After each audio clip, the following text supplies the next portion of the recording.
and gentlemen, here it is, the most listened to radio show on the planet. Even the other stations are tuned in too. Hi, I'm Evan Ponstingle, the author of Kings Island, A Ride Through Time. You're listening to the Coaster Challenge podcast. Hi, this is E-Type from Theme Park HQ, and you're listening to the Coaster Challenge podcast. Hi, this is Jeff Joyner. You might know me as Coaster Dad or Logan's dad from Coaster Kids. You're listening to the Coaster Challenge podcast. Hi, this is Jason Ginsburg, the creator of Fake Theme Park, and you're listening to the Coaster Challenge podcast. Do you accept the Coaster Challenge? Yes, I accept the Coaster Challenge. Do you accept the Coaster Challenge? Coaster Challenge podcast is here. It's time to face your fears. Get that theme park therapy and lend us both your Coaster Challenge podcast is here. Your fear can disappear. We know that theme park therapy can dry up all your tears. Do you accept the Coaster Challenge? Yes, I accept the Coaster Challenge. Do you accept the Coaster Challenge? We accept because you know we're not average.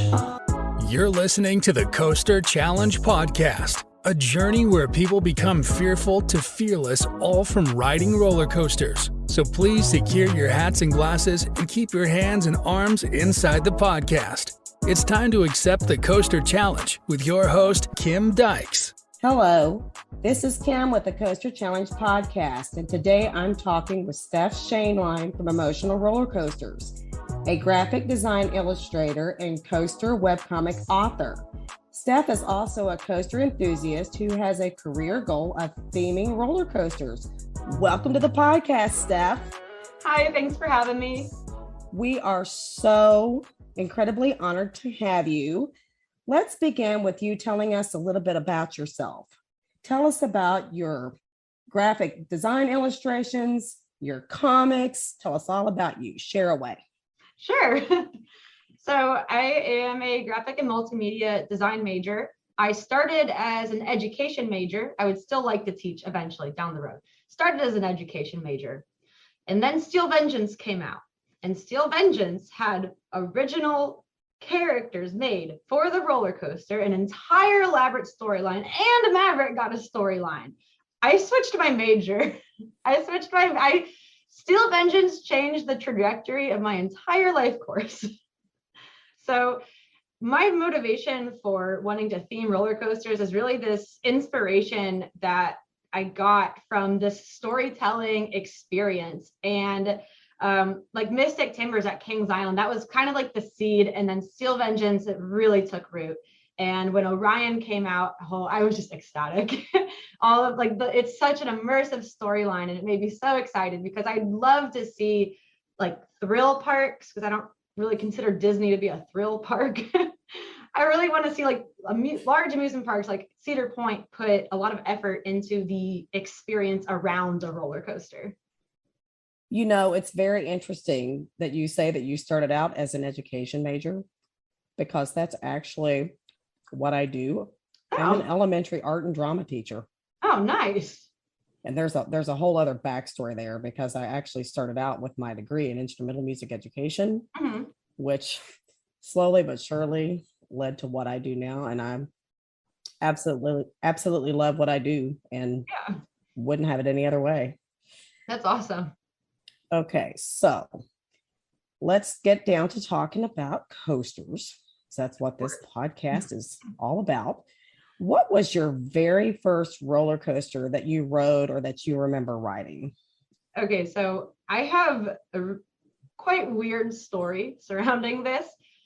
My parents and extended family are all coaster enthusiasts without being in the community. And so, I grew up in Mason. I've lived next to Kings Island my entire life. And so since I was a baby, I have been going to the park, and my parents literally raised me to like roller coasters. So my first ever ride was at the time called the Beastie. So now Woodstock Express. It's iconic. It's so many people's first ride.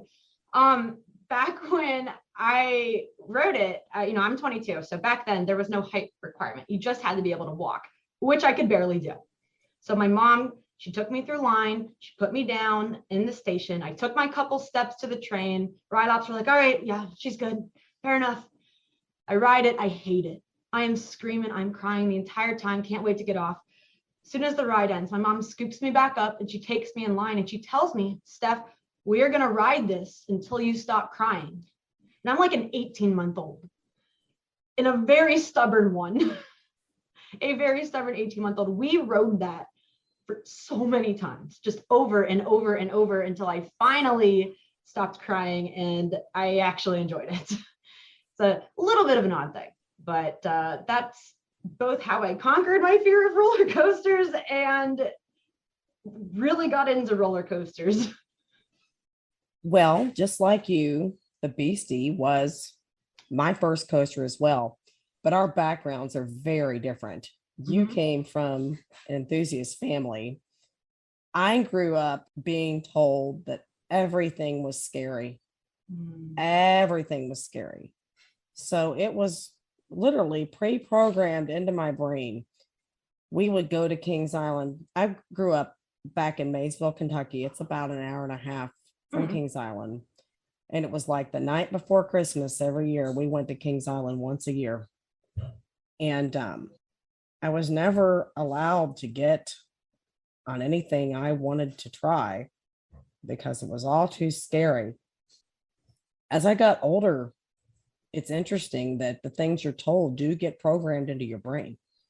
It was my senior night. We had a senior night at Kings Island back in 1994. I'm dating myself a little bit. That's okay.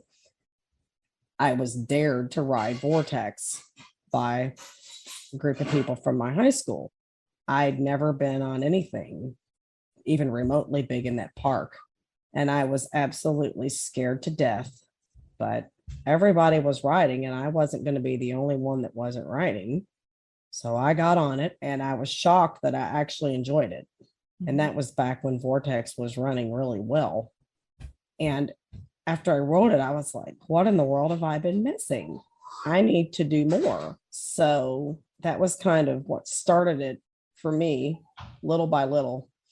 But it's interesting, the stories I tell now. I rode Drop Tower back when in my 20s, and the biggest thing I'd ever been on was Vortex.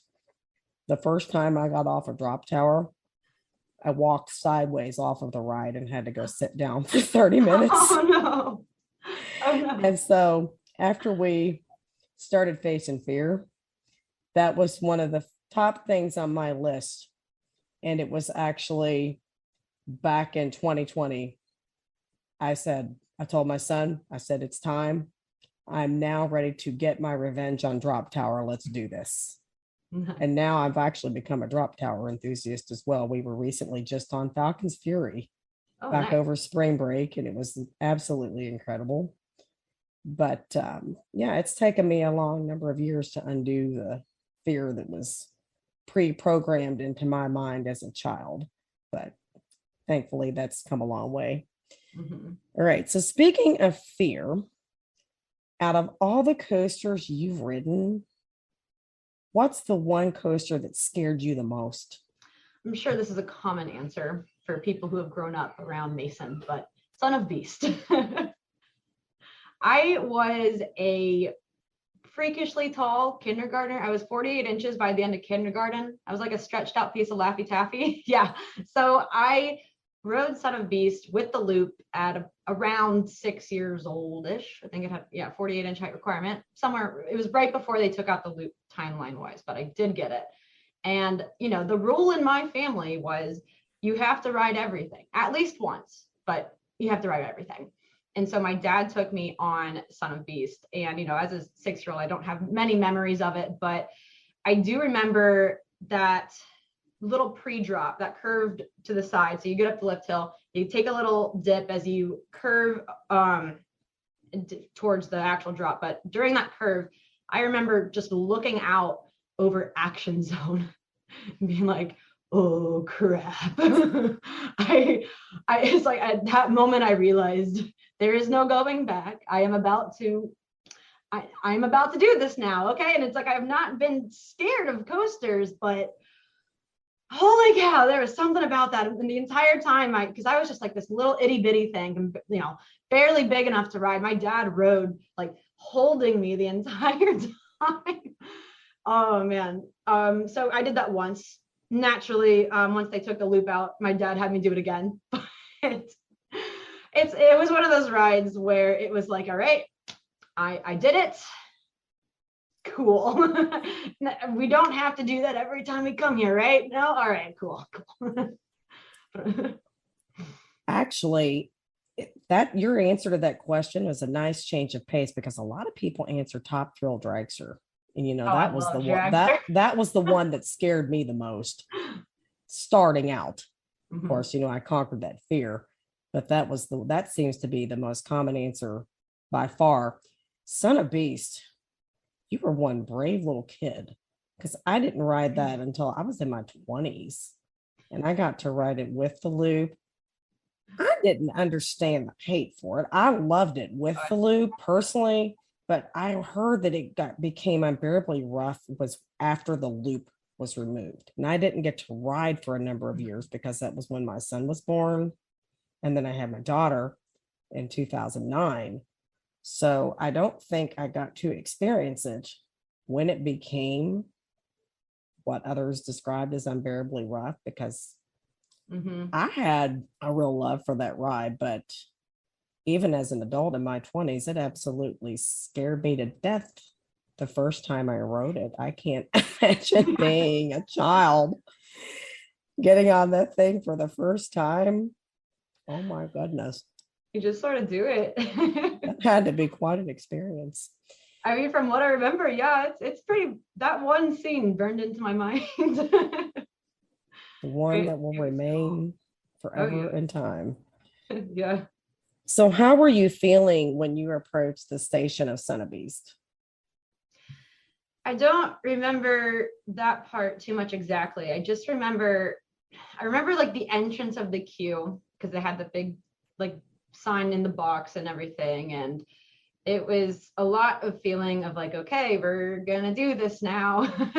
But because it was so long ago, my main memory is just being on the ride very much past the point of return. In the end, I really did enjoy it. It might have made me a little skittish of the beast, because it was like, all right, another rickety giant wooden roller coaster. But I'm going to be honest, I'm a little more nervous approaching the station of like carnival wild mouse rides than I am these big roller coasters. I know it sounds weird, a little itty bitty thing, but I don't know, man. If it could be put up and taken down in like a day and a half, that's not for me. I'll ride it because I don't back down, but like, I'm counting my blessings before I get on that one. I call those rides just a little janky. Yes, Janky. I remember when I approached the station for Top Thrill Dragster that first time, I was actually very calm, which I didn't expect. I felt confident. I felt good until I put my behind in the seat, and then reality set in, and I realized I couldn't get out. And that's when my hands started shaking unbearably, and I didn't know if I could do it. So it was definitely different going through the station than when I was actually on the ride and about to launch for that first time. How did you feel when you got off of Son of Beast for the first time? A little shaky from what I remember. But I think I was proud. Like, it was a big accomplishment. And in my family it wasn't just, you have to ride this roller coaster. It was like a whole celebration around it. It was a lot of like, good job, I'm so proud of you. And so a lot of positive reinforcement for getting off of the ride and facing my anxiety and fears. Because I, believe it or not, I'm actually a very anxious person, just not when it comes to roller coasters. Anything else, yes. Sending emails, absolutely. Roller coaster, no problem. But it's a sense of pride. And that's one of the things too that we've discussed with so many people of the podcast, is finding a way to harness how we overcome that fear of coasters and putting it in other areas of our life. I know one of the things that overcoming fear has helped me to do, I used to be a very codependent person. I would do everything to make everybody else happy. It didn't really matter what it did to me or how much of myself that I sacrificed. And, after overcoming fear after fear after fear, all of a sudden, I find myself being able to be more assertive. I'm able to stand up for myself when I need to. I'm able to stand my ground. I'm able to say no when I need to say no. I'm able to say what I mean and mean what I say.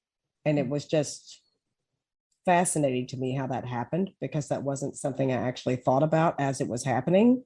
Mhm. And then all of a sudden, I've gone from being this introverted person that didn't want to be seen or heard to now, I want to talk to people. I want to make friends, and I want to see how much of an impact I can make on the community. Oh yeah, that honestly, I was the exact same way. Very, very much a people pleaser. Still kind of am, but we're working on it. But no, I was the exact same way, and being part of the community and then also working at Kings Island has given me so much more confidence. Like, I can order at McDonald's. And that's fantastic.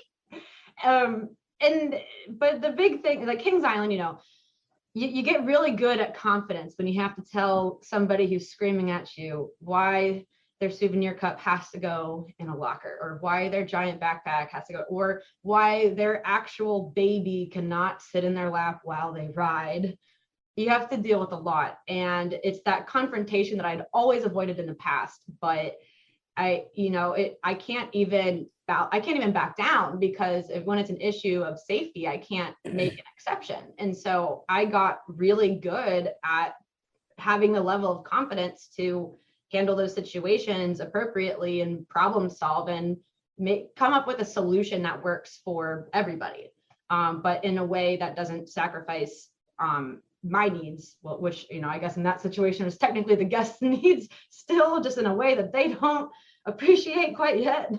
But the community, that's what really got me out of my shell. I was also bullied in school as long as I could remember. I have ADHD, quite possibly autism as well. And I never really, it was like I was always on the outside looking in, or I was always somebody's pet. I was always a little all over the place with my ideas. And being part of the community for the first time was finally a place I felt like I actually fit in and belonged. And I have really thrived here despite all of the drama and everything that's been happening. But it's good. There's still a lot of good in the community. Absolutely. And it's like I tell people, in any sort of community, you're going to find bad if you look for it, but you're also going to find a whole lot of good. Mm-hmm. And your experience largely depends upon what you look for and what you choose to focus on. Mm-hmm. That's going to be your experience, because there's both to be found any place you go with any group of people that you choose to involve yourself with. Okay, so after you got off of Son of Beast, do you feel that riding that coaster has had a lasting impact on your life? Well, it's a little miniature obsession of mine. So yeah, it's in a strange way, because it actually helped me get very invested in the thematic lore surrounding Kings Island, especially because Cedar Point's but prior to Orion being built, also had like 2018 kind of time, also had teaser campaigns that included Son of Beast. And I came up with this whole Cedar Fair thematic universe for connecting a bunch of different rides in the chain story-wise. And Son of Beast was really the catalyst of that, because of the such unique theme of Outpost 5, and then how it was also automatically related to another ride in the park. And Mystic Timbers ended up getting like an Outpost 5 sign, and you can draw the connections. So it's in the immediate moment, it helped me get on bigger, faster, taller, and not that there's much that's bigger, faster, and taller than some of these, but it helped me move on to even greater challenges with the confidence of knowing what I had already done. And then in the present, it continues to inspire me in my work today with coming up with really neat ideas and concepts for where parks can take their themes for their rides. It's so interesting when you look back on your journey as an enthusiast and as a theming designer, how one thing just kind of leads to another and then leads to another, and you don't realize it when it's happening until it's already happened. But it seems like everything definitely leads us to the place that we need to be over time. So what is your coaster count? That's a really good question. You count coasters? So I think it's in the 90s. It's between, we're gonna give a rough ballpark. It's greater than like 75 for sure. I think it's in the very low 90s or upper 80s, but I don't really keep track of my coaster count just because it's, for some stuff, it's kind of hard. Like I didn't know that I went to Darien Lake as a kid, like it's like a little kid, until I saw a video of myself on the kiddie coaster there in a family video. I mean, I just jumped off the couch. I'm like, hold on a second. Gotta add that tally to the list. But I don't pay too much. I don't try to get every single credit. Actually, my first trip ever to Carowinds, I skipped half of the credits to just Marathon Fury. I was there for 2 days and I still was missing half the credits because of how many times I just rode Fury instead. I don't blame you. The last time we went back in last June, and we're going again this June, we lucked out. The last time I had been to Carowinds before last year was back in 2019, and that was before I knew how to ride Fury. I was holding on for dear life, scared to death, wouldn't hardly let go of the restraint. And so I was on a mission when we went back last June. I'm like, I'm gonna conquer Fury. And it was supposed to storm that day. So nobody came to the park. It barely rained a drop. And we took this friend of my son's that was with us around the park and got him all the credits. And then from 4:30 to 7, we got 25 rides in a row on Fury. Holy cow. We got two last Train of the Nights. Wow. They let us go twice. That's so awesome. so it's this year, my goal is to surpass that number. One of the reasons I asked you about your coaster count was I would like to know, thinking about all those coasters you've ridden, what is your craziest moment ever been on a coaster? So one time, I'm gonna think back, this is probably 2019. I was riding Millennium Force in the front row with my grandma. My grandma is like 79.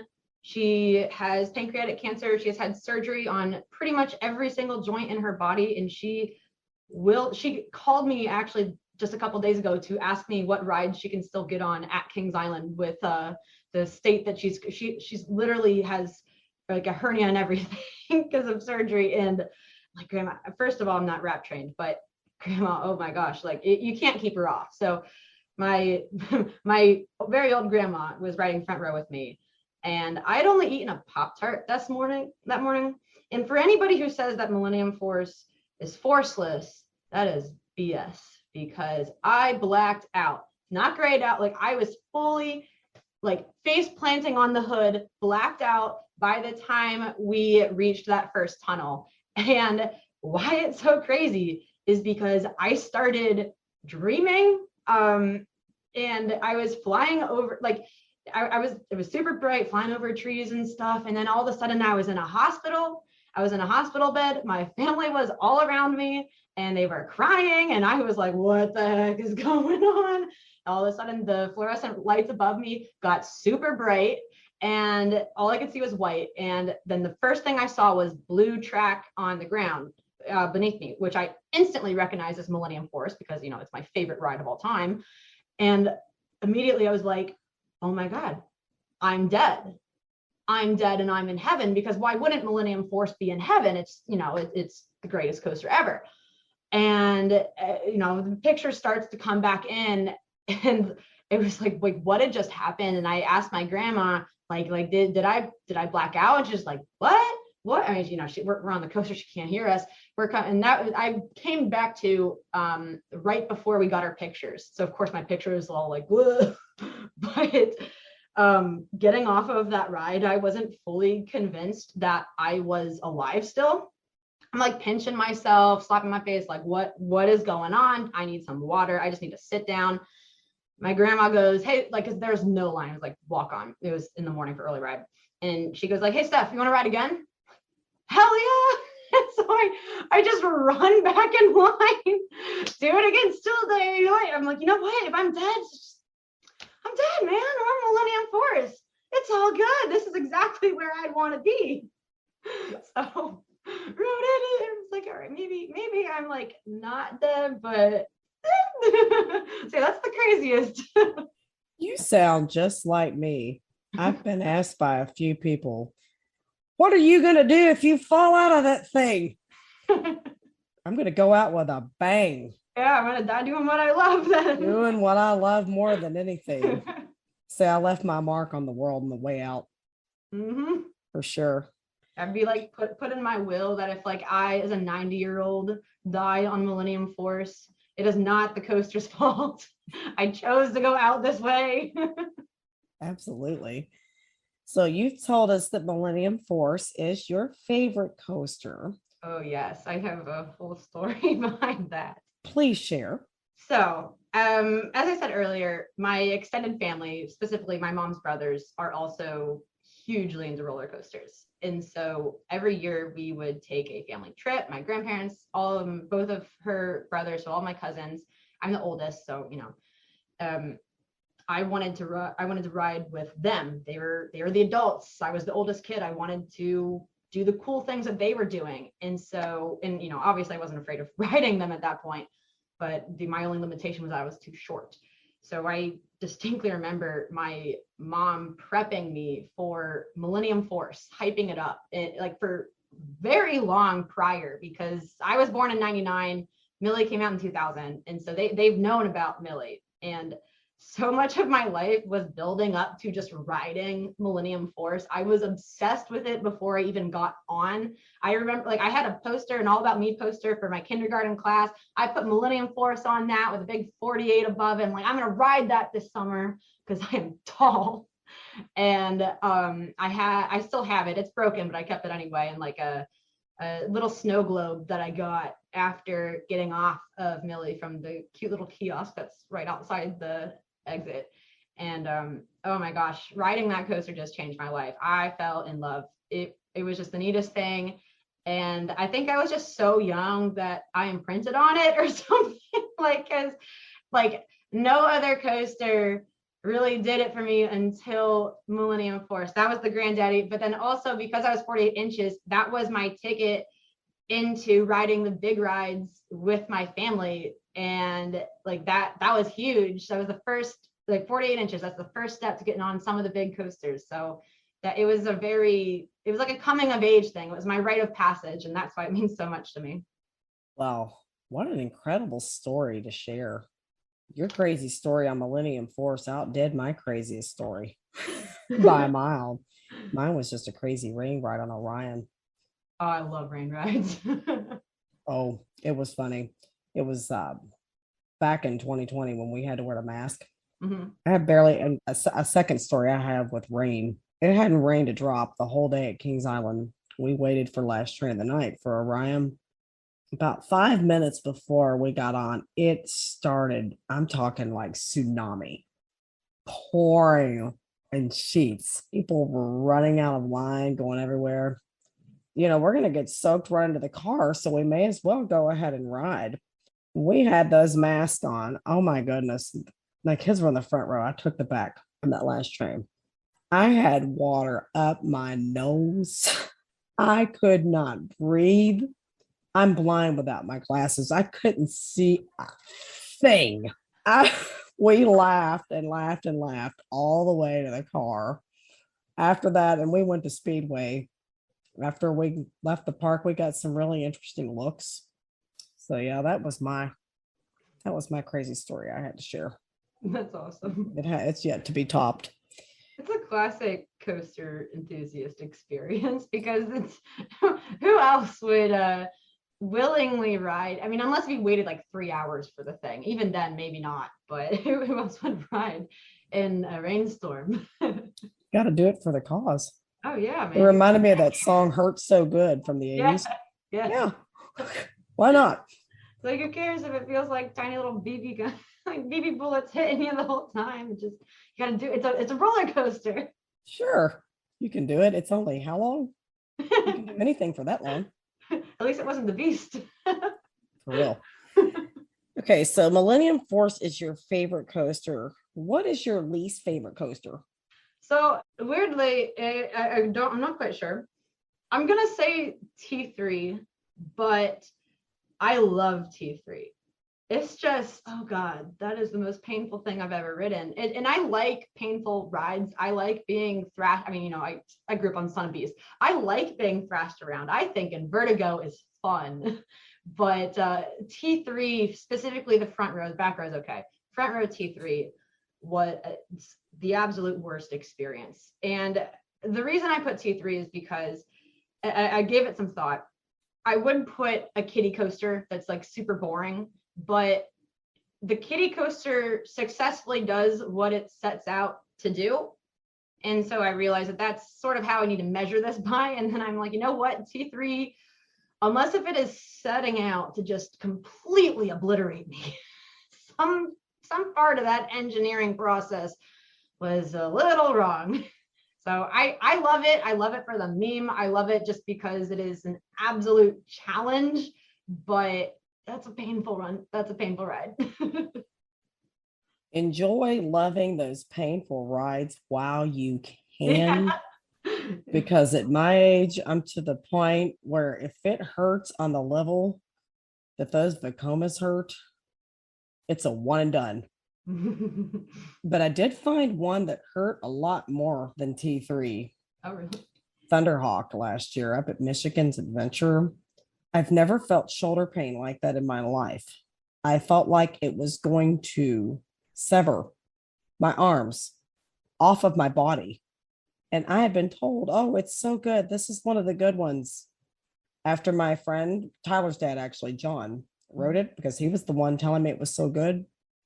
He said, let me rephrase that. It used to be good. That was terrible. So enjoy it while you can, because as you get older, that pain isn't as forgiving as it once was. So you've told us a lot of the things that you've received from being in the coaster community and how that's affected your life. What unique characteristics do you bring to the coaster community? My biggest thing that I want to bring is a sense of inclusion, because that's what I really want to get out of the community. So it's sort of a you get what you put in situation. I make artwork. I do personified roller coasters with a whole webcomic that's slowly coming out. I'm just one person who got school and everything. I'm trying. But in exploring my passion, I am able to connect with so many people who often share the same passion, which is great because then we get to connect even more and talk all about roller coasters and art and writing, and it's fantastic. And so I want people, especially if they're new coming into the community, I really want them to feel that sense of belonging, to feel like I have finally found a place where people want me here. People actually think that, like, they don't think I'm weird. They don't think I'm this, this is my space to have fun and quite literally be myself. I don't have to hide my neurodivergent tendencies. You can't see my hands, but I am totally stimming off camera the whole time.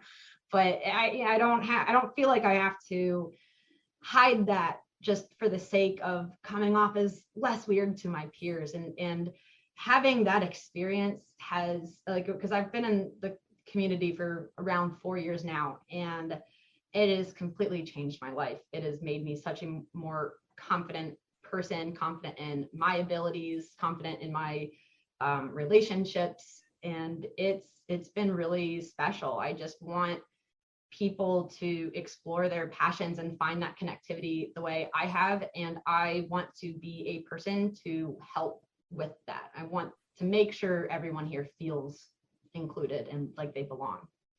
I can really connect to some of the things that you said, because throughout my entire life, from childhood all the way well into adulthood, I felt weird. I never really fit in anywhere. I was very heavily bullied and picked on throughout school for really not having a place to fit, always trying to fit in, but really just not having a way to figure out how to do it. And it's taken me until I found the coaster community to embrace that weirdness, for lack of a better term, the differences in my personality, and appreciate that and harness it, own it, and just be who I am. Because I've found the more that I'm myself, the happier that everybody else is that's around me. And if you're not okay with the fact that I'm not like you or you're not like me, then that's okay. I don't have to have you in my circle. And that's, been a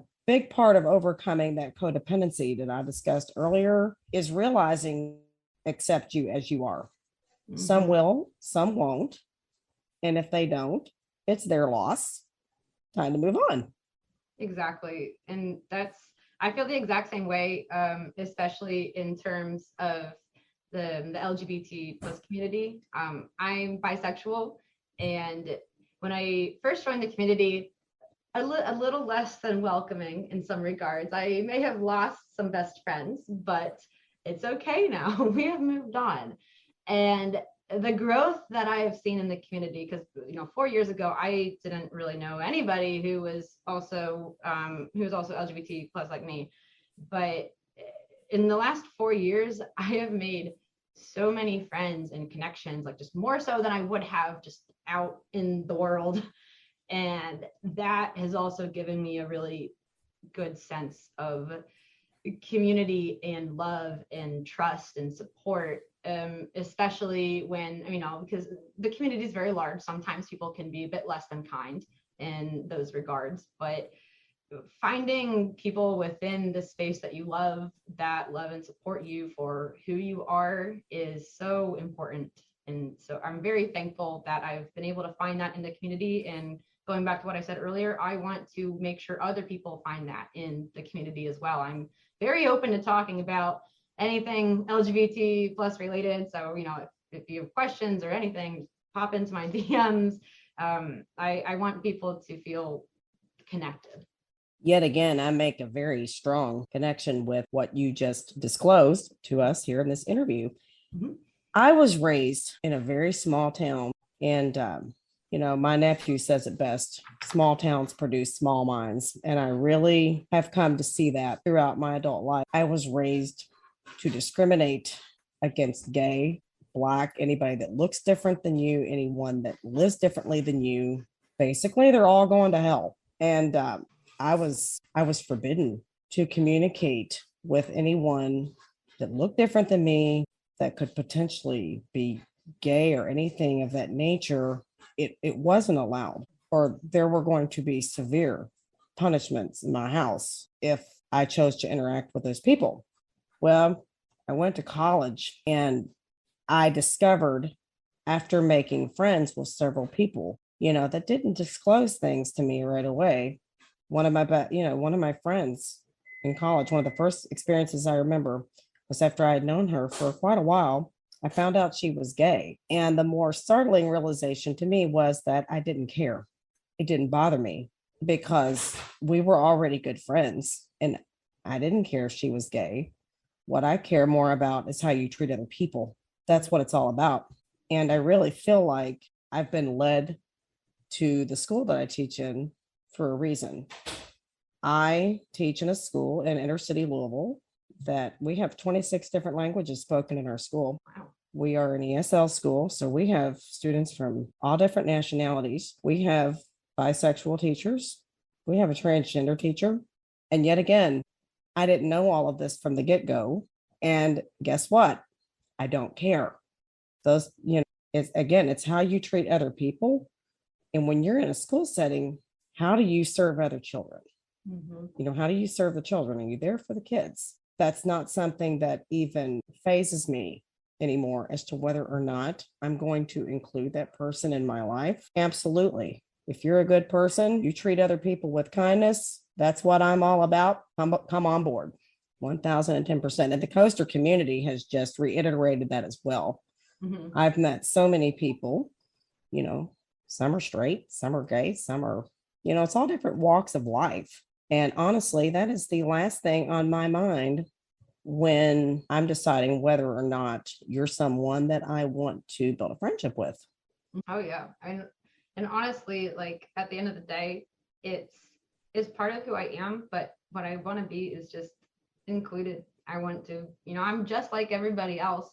I mean, Absolutely. I really like roller coasters, so maybe that's a little weird, but I'm just like everybody else. We're all just like everybody else, and we don't want to be treated differently. We just, it's like, hey, you like roller coasters? I like roller coasters. Awesome. We're gonna be friends now. Absolutely. And the way I see it is, it's like when I was talking about positive and negative earlier. When you meet someone, you can choose to focus on the things that you have in common, or you can pick apart differences, because you're not going to find any two people that are exactly the same.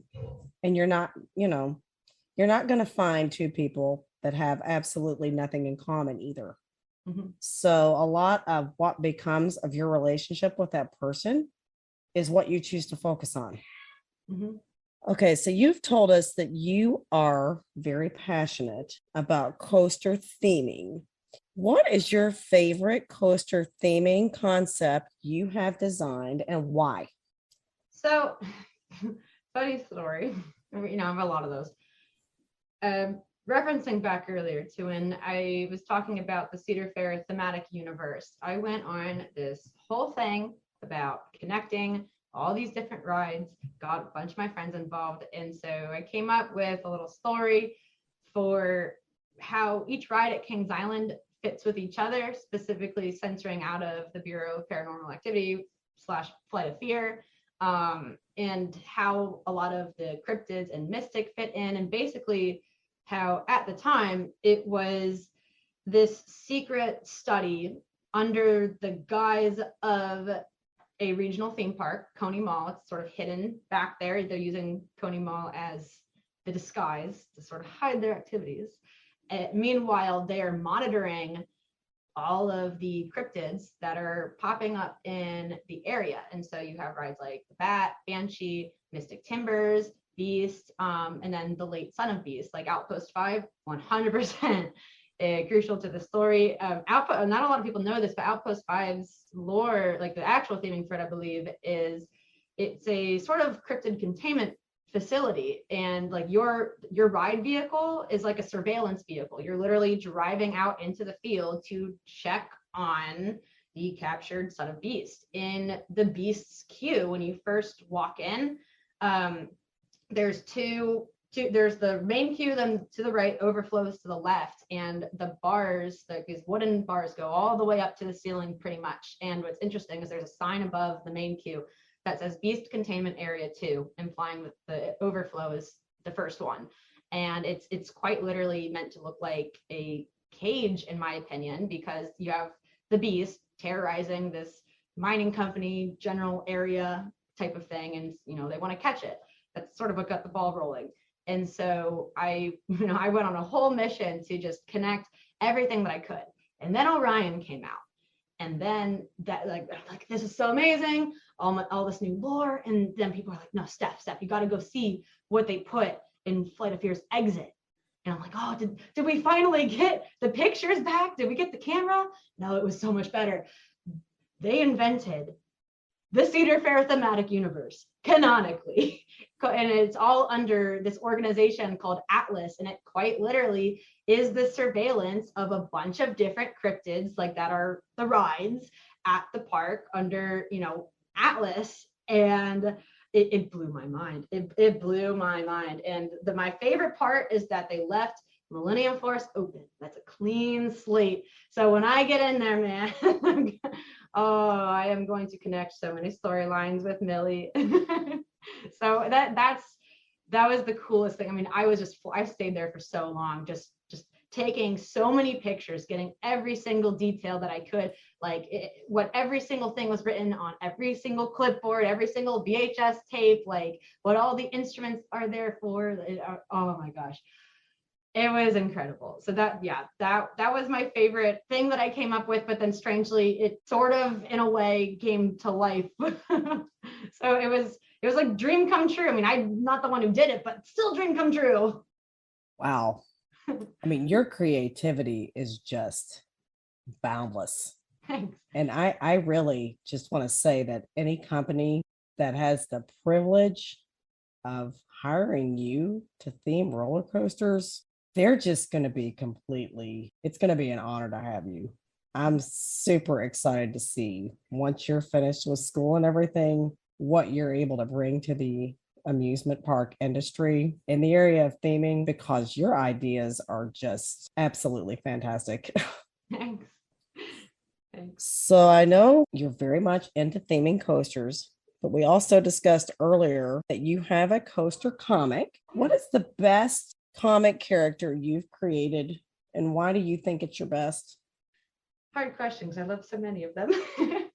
Mill is the personification of Millennium Force, and she's the main character, my favorite ride, so naturally. But I'm really proud of her development. And alongside that is Fury 325, for very similar reasons. I was along with Dragster too. Okay, yeah, 3, but mainly Mill. When it comes to developing characters and writing, each one of them gets a little piece of you, and it's really neat to sort of take that piece and watch it grow into something else. I'm very firm believer in the characters write themselves, and so you explore, you draw, you come up with scenarios, and they quite literally write themselves. And through that, I've been able to make a lot of Mill's development, and I've realized that it accidentally parallels a lot of my experiences with just sort of being different, but then also dealing with a lot of trauma. And I have depression, anxiety. I have taken a grippy sock vacation before, and it's rough. And so it was neat to really see that kind of come alive on paper, and to see how this character that I came up with deals with it and copes the good and the bad, because I get to see her progress. I get to make her progress. And that was really special. And then along with that, I want to talk about Dragster, because Dragster has the ADHD sort of element. And something that both characters have in common is that they really just want to do a good job. Mill really, Mill's used to hearing that you did a good job. She kind of needs that validation, and Dragster is the one who messes up all of the time. And so he doesn't really get to hear that validation. He just gets to hear, how sporadic he is. It's like the kind of dumb, what dumb thing did you do now kind of thing. And a lot of it is inspired by my own experiences, and things that you hear when you have ADHD and other stuff going on. And so it's been nice to work with those characters, because in doing so, I get to work through my own emotions with that. And in my opinion, it just makes the experience much more rich. And so they're my favorites, just because I have such a personal connection with them. And then I really like Fury because she's just cool.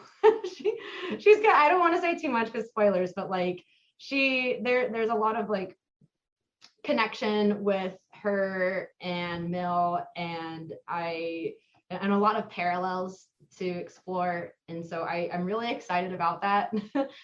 It's funny how they became rivals, because it's weird to pit Millennium Force and Fury against each other, I guess. But when I first joined the community, that was the conversation going on at the time, Millennium Force versus Fury 325. And I was brand spanking new to I always loved coasters, but the community brand spanking new too.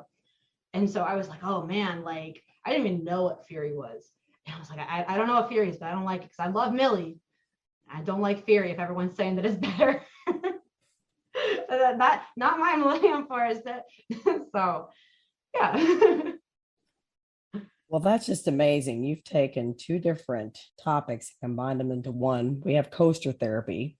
We have art therapy. Yeah. So it sounds like you have created your own coaster art therapy, which Yeah. I just think is awesome. I can relate to you as well. My son has autism and ADHD. So that's something he's had to work to overcome the struggles throughout his life. He's 16, and my daughter has ADHD as well. She's getting ready to turn 13 in a week. And we have some things, that come along with ADHD that she's still working on. But a lot of the things that you said, I've heard come straight from my daughter many, many times. And it's, that she's going through some of the same things that you've dealt with, trying to figure out where she fits in. And it's a struggle socially, because when she gets really excited, she wants to talk, then she's blurting out and interrupting, and people perceive that as rude. Mhm.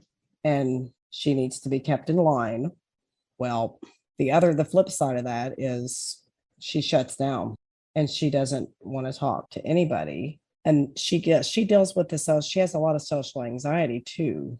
Mhm. And when pressured to talk, she will, if the anxiety kicks in, a lot of people don't realize this. She really doesn't have control of what she's saying. When the anxiety takes over, Mhm. random things will just fly out.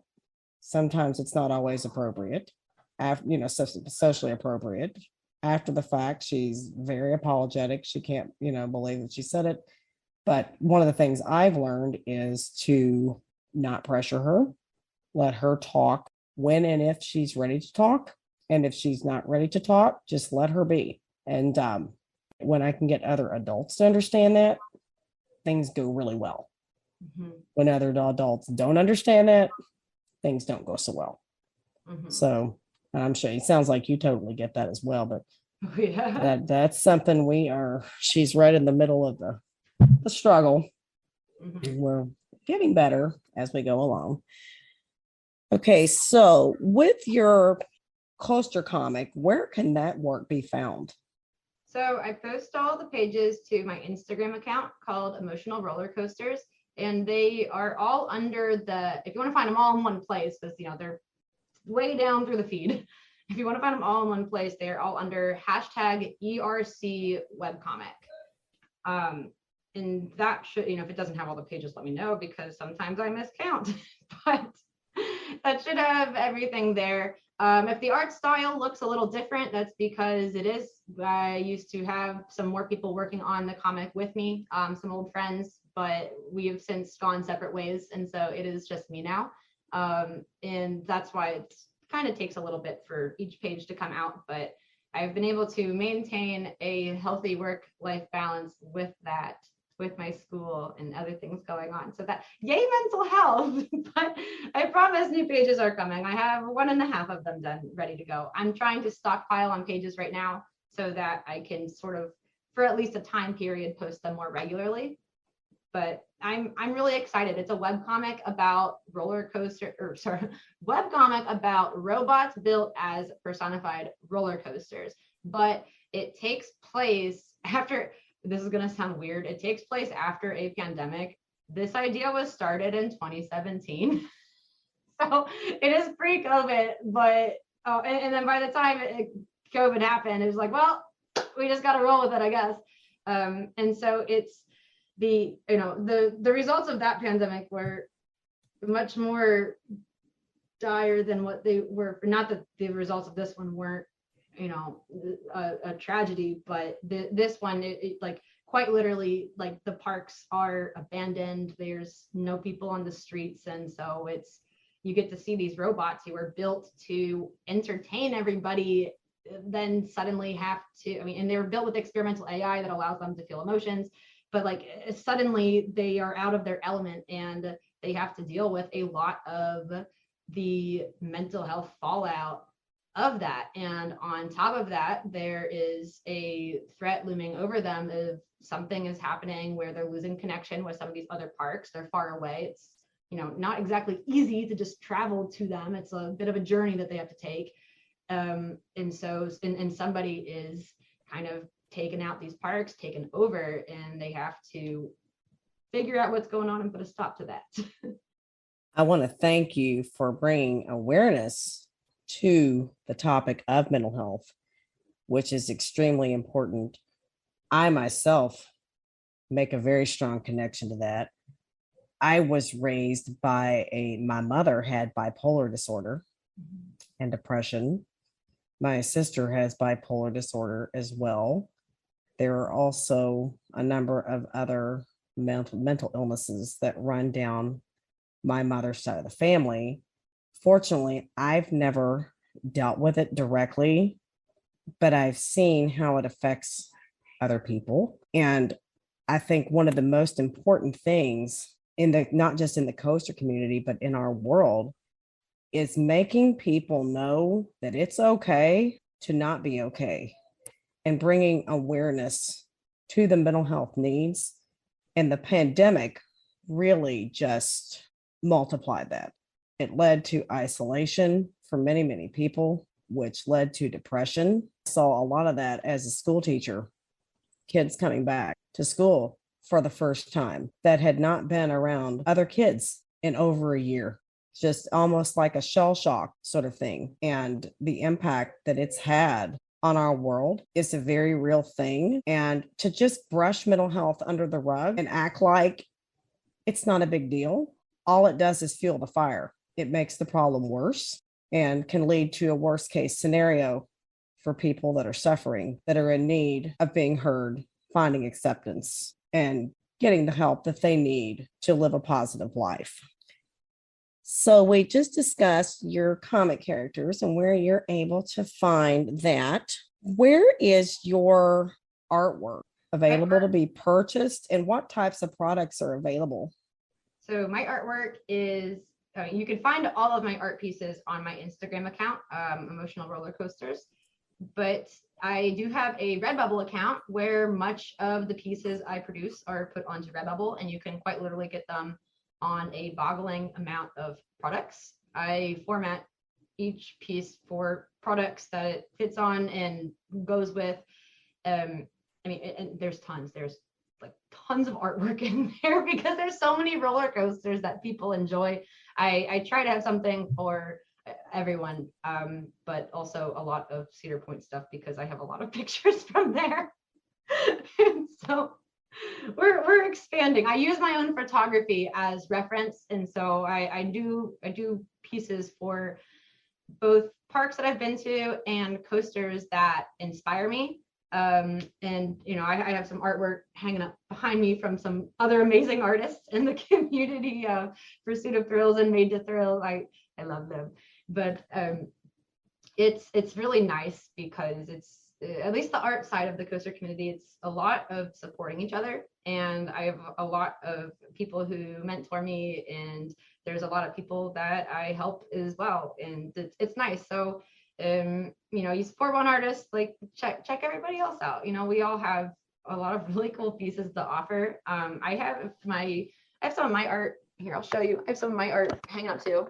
But I have my Kentucky Kingdom poster, and I have my Vortex poster hanging up in my dorm, and I love it. And also I'm wearing one of my Raptor shirt designs. Sorry, we're getting into that whole ADHD talkative phase. I love talking about things I'm passionate about. That, and I think that's awesome. I would rather you talk a whole lot and say everything that you have to say than think about it later and go, geez, there's things I wish I should have said and I didn't say it. Why didn't I say it? Oh, speaking of things I should have said, my Redbubble account is called ERC Comic, but I put emotional roller coasters in all of the tags. And so if you just type in emotional roller coasters and the Redbubble search bar, it should come up, or just, look for, just search roller coaster, search theme park, amusement, whatever other tags I usually put in those pieces. And I think it's just awesome the way all of the artists are supporting each other, because that's one of the things that this podcast is about, is really promoting connectivity and supporting each other and keeping the bullies out. Because one thing that I personally have zero tolerance for, and I know this podcast too has zero tolerance for, is people that want to go out of their way, to, I guess, be better than everybody else, make fun of other people, bring people down. And just the fact that you are a successful artist and you're sitting here right in front of me and showing me that you support other artists are supporting you. That's right there is what its podcast is all about, and what all of the wonderful, positive people in this community are all about. So thank you for sharing that. The funny thing is, it wasn't always like that. I feel like my art has really gotten to where it is today because of character growth that I've personally gone through. When I first joined the community, like years and years ago, I was 17 and very insecure with myself. I'm still trying to break out of the mindset of my value is based on the work I can produce, both in quantity and quality. And the reason being is because mentally, if people saw me for the artwork that I made, then maybe they wouldn't notice how weird I thought I was, or how loud or talkative I can be, or how I do funny things with my hands. But it led me down a very toxically competitive path. And what I thought was just a drive to want to be the best, which was very much praised in my household. It wasn't just like do your best. It's like be the best. I wanted to be the best artist, not just like my own improvement. I'm like, I want to be the best out there. And it made me really worried about what people thought of me, how my art was being perceived. I would stare at my phone looking at what's the rate of likes, how fast are they coming in when I just post a piece, and it tanked my mental health. It's exhausting and it's not sustainable. That level of perfectionism I'm learning is not sustainable. And since I have been making changes to that, like after coming to that realization, like taking active strides to like catch myself when I start thinking like that again, it's like take that step back. It has greatly improved my mental health and my relationships. Like I've always wanted to like help other people, but it's like I'll help you, but like I'm still the best, right? Like and now it's just like this bit, like I am celebrating other people's accomplishments as much as I would be celebrating my own. And that's the kind of community I want to foster. Like I'm confident enough in my own abilities now that it doesn't matter what other people are producing, so long as I myself am improving from where I was the day prior. And it's great. It's I mean, at least in my perspective, it's helped me connect with others. And I hope that other artists can also, continue to connect in that way. Absolutely. It's always a philosophy of mine that happy people that are secure with themselves don't go around trying to bring other people down. Mm-hmm. And I'm very much like you are. I can connect that to my teaching as well. If I see somebody that's doing something better than I am, if I'm struggling with a student day in and day out, and this teacher never has any problems with this kid, I can make my own situation and that child's situation with me a whole lot better, or I can make it a whole lot worse. So instead of this, I have all the answers attitude, I've been teaching for 23 years. I'm going to go straight to that person. Basically, what are you doing that I'm not doing? Can you help me? Help me get better here. And that's what it's all about, is building each other up. And I'm just of the philosophy where if you're going around trying to tear other people down, there's really not a place for you in this community. Okay, so what advice can you give to those who are listening that might be, they've got challenges of their own that they're facing? What advice can you give to those people that are maybe on the brink of overcoming a situation, but they're just not there yet? I would say reach out to other people, and make those connections. Don't wait for the connections to happen. And certainly don't wait for when it comes to asking for help, certainly don't wait for things to get so bad that it is dire. And then it's like help has to come to you because the situation is just so bad. I struggle with asking for help so much. I'm a very independent person, but like it's embarrassing to ask for help almost. And I've had to, and thankfully my professors have been very, very good this semester with working with me. I'm very smart, but not very good at school. And so school's quite the challenge for me and the spicy brain things that I have going on. But I quite literally learned the other day that, I'd been stressing over finals. And I finally I sat down. I mean, I've been communicating on and off, but talked to my teacher about it like at length with like what's really going on and coming up with a solution for improving my grades and what I can do better. And I thought that she was going to be so disappointed in me because I was so disappointed in myself, but she wasn't. She was very, very happy to help. And I mean, the floodgates opened up. I just started crying, and so I would tell people, it's like, reach out. I've been to the hospital for mental health reasons. I've had to go through a lot of BS in my life, especially being like LGBT plus, especially being like neurodivergent, and it's a lot easier when you reach out to other people to help you with that.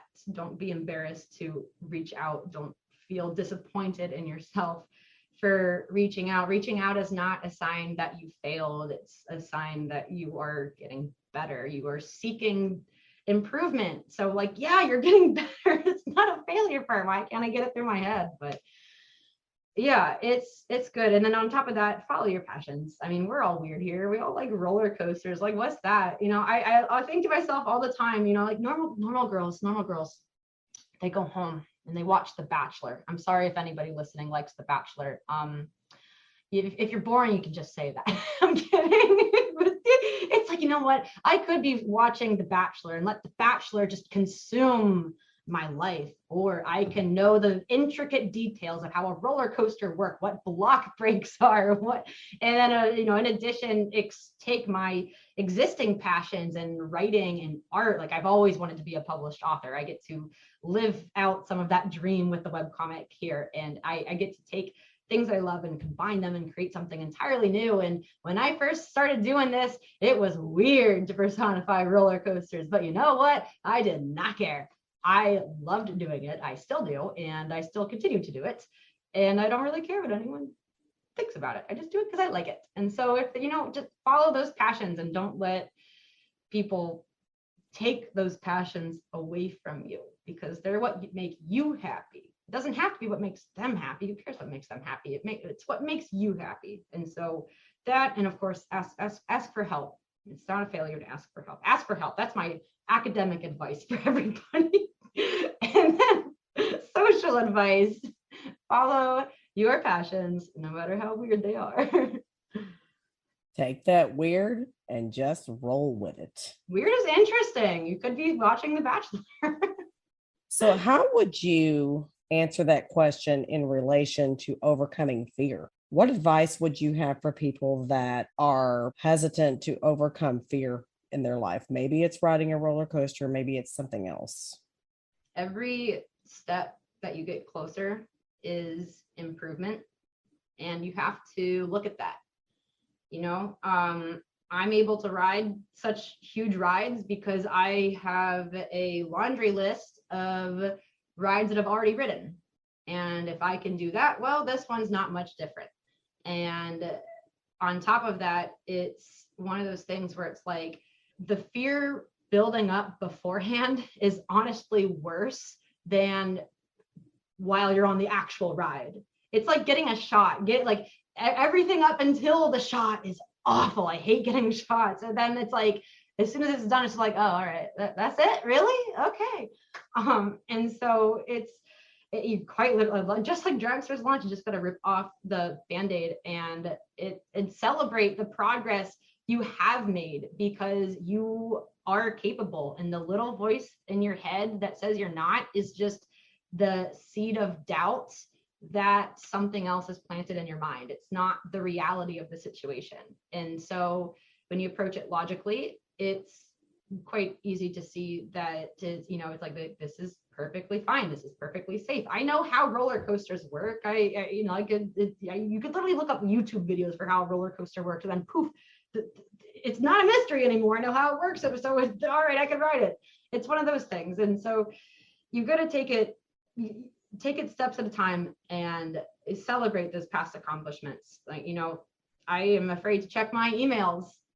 I have 16,000 unread emails. I hate checking emails. I really do. But every time I do, it's like, okay, I did this. That's good. And then every time I'm nervous again, I'm like, hey, I literally did that earlier. I can do this again. And it gets easier every time you build that level of confidence. You do it once and you can do it again. It's good. Absolutely. Each step is a step in the right direction, and just try to do better each day than you did the day before. Mm-hmm. And when you get down, we're all going to get down sometimes. Get back up. You may have taken 2 steps back. Now let's take 5 more steps forward. Oh yeah. It's a journey. You got to just keep taking those steps, Yeah. And I'm like you when it comes to needles. I'm a big baby. I'm always one of these that says that I'm not going to look. And then after they do it, I'm like, that's it. Yeah. Why am I still scared to death of looking at you do it? I don't know. Because I'm afraid if I watch, I'll pull away and injure myself. I actually I'll scratch, I'll like tickle my arm, like lower down on my arm, because they're doing the shot up here. I'm scratching like over here, and it tricks your brain, and so you're picking up so many sensations. It kind of dilutes the sensation of the prick up here. So that's something I'll have to try to sometime. I'll have to try that. It's a great idea. Yeah, it helps a little bit. I learned that at the doctor one time. That was great. Okay, now I know that you said you can be found on social media at Emotional Roller Coasters on Instagram. Are there any other places we can find you on social media? Yeah, I have a TikTok account called Space Toaster Steph. It was originally created to just be sort of like its own thing, and now I post roller coaster stuff on there because you know what? This is what I do. I like roller coasters. I post roller coaster content. Eventually, I'll be moving more art content onto TikTok as well. And so then there'll be a mix of coaster memes and coaster art, which would be a lot of fun. So you can find me at Emotional Roller Coasters on Instagram and Space Toaster Stuff on TikTok. Well, I have really enjoyed talking with you today. It's been an honor and a privilege. Thank you so much for being our guest on the podcast. Well, thank you for having me. This has been a lot of fun. If you enjoyed today's episode, be sure to like and subscribe wherever you get your podcasts. And if you want to see more of us, we upload every Friday. And check us out on Facebook, Instagram, Twitter, YouTube, all at Coaster Challenge. Links are in the description below. Thanks for joining us here today.